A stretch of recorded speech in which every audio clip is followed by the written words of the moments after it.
Hello, and welcome to GameVision, another iteration of While We Wait. This time we will be looking at Palworld, coming to us from Pocket Pair.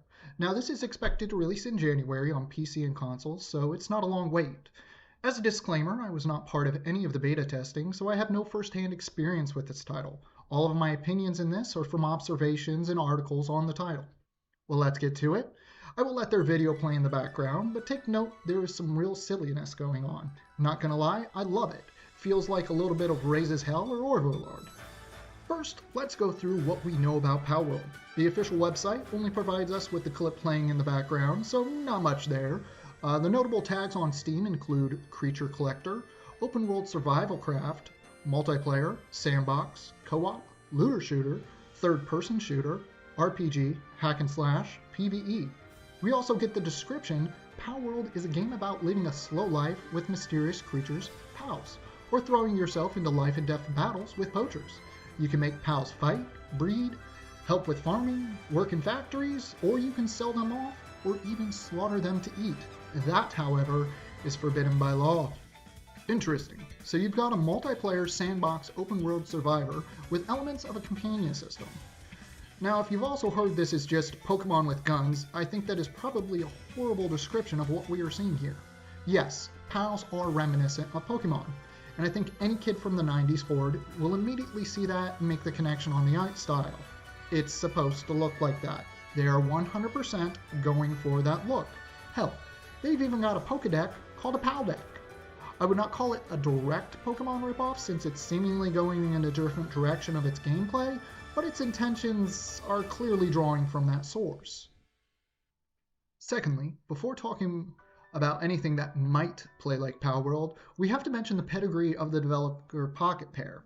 And it's a short list since they only have one other title under their belt, Craftopia, which is currently sitting at a mixed response on Steam for recent reviews. Craftopia launched in September 2020 and was notable for being, well, a buggy mess. So not boding well for a release title. The good news is there that the all-time Steam reviews have it as mostly positive, and honestly a lot of games release now in a buggy state, only to be cleaned up later along. Lastly, what I think is the best news, Craftopia was released on both console and PC, and saw a lot of support to both along the way. It wasn't just a dump and crash grab. Even from reading Pocket Pair's own site descriptions, Palworld is the Pokemon version of Craftopia. Want to get a good idea of what Palworld is going to be like? Go check out Craftopia and substitute in Pokemon-like monsters.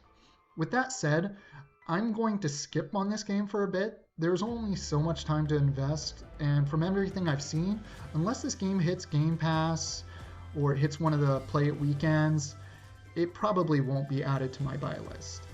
Honestly, even with that critique, I really hope I am wrong and it's knocked out of the park.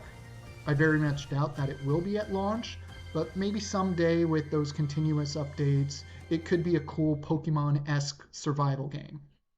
If I am proven wrong in reviews, gameplays, I will pick up the game and I will give it as unbiased as a review as I can. Now for a recommendation on where I think Palworld could see the best of itself, take what it is and what it's going for and sprinkle in a bit of State of Decay into it. State of Decay 2 was released pretty buggy, the AI wasn't the best, and sometimes the game systems didn't quite work right. But it was given a steady stream of updates and has become a great game you will find yourself revisiting and worth recommending to others. Some of the key features I hope Palworld draws on here are keep the world ever-changing, provide solid base building and management features, some RPG elements of character progression, and a clear path to grow your own community while dealing with other AIs or other players. Obviously, I'm giving a recommendation for State of Decay 2, and with it routinely on sale and Game Pass, it's worth your time to check it out. But I'm hoping Palworld plays more like this rather than Craftopia, or at least becomes something more akin to State of Decay 2 rather than Craftopia. Since I didn't actually provide suitable recommendations in lieu of waiting for Palworld, I will showcase some of my favorite sandbox survivor crafter games. I say favorites because I feel like since Palworld is most likely not going to be rated mature, I need to provide a recommendation that is not mature and in relation to how these games release at launch. My favorite goes to Conan Exiles, developed and published by Funcom. Absolutely love the game, love the dedication to the lore, and it's pretty exactly what you would expect if you're familiar with the Savage Sword of Corman series from the 70s through about the mid 90s. Want to go check out the Giant Kings, visit New Azragoth, maybe you want to check out Supremo or tingle with Ducato or Yogg. You can summon their avatars and absolutely wreak havoc. Just go do it. Now, Conan Exiles certainly earns its mature rating right out of the gate. Literally within its character creator, you will find out why it's rated mature. But like other recent titles, nudity can be turned off. Not to pawn off work here, but Sinister Siren on Steam probably has the best description of Conan Exiles, and I will link the review in the description. My highest praise goes out to a team for maintaining the lore of Conan in an open world survival style game, and it opens in the best way a Conan game could. You're a condemned criminal, crucified in the middle of the desert, with nothing but a loincloth. Go. Now, for a survival sandbox that isn't mature rated, that I've enjoyed since the time of release, looking at you, No Man's Sky, wish I could have included you here, but let's be fair, your release was awful. But my recommendation for a release title has to be grounded from Obsidian. I really don't know how to elaborate on how cute this game plays and feels, and then you run into a spider. Grounded is Honey, I Shrunk the Kids without Rick Moranis, mixed with Minecraft and a touch of FPS. The mechanics in this game are very nicely laid, given its cartoonish look, and the gameplay is beyond smooth. Again, I cannot drive home enough. Don't pass on this just because of the cartoonish feel. It really is a great one to pick up with a couple friends and just enjoy a couple evenings. Being that this has been a long video already, I'm going to cut it there.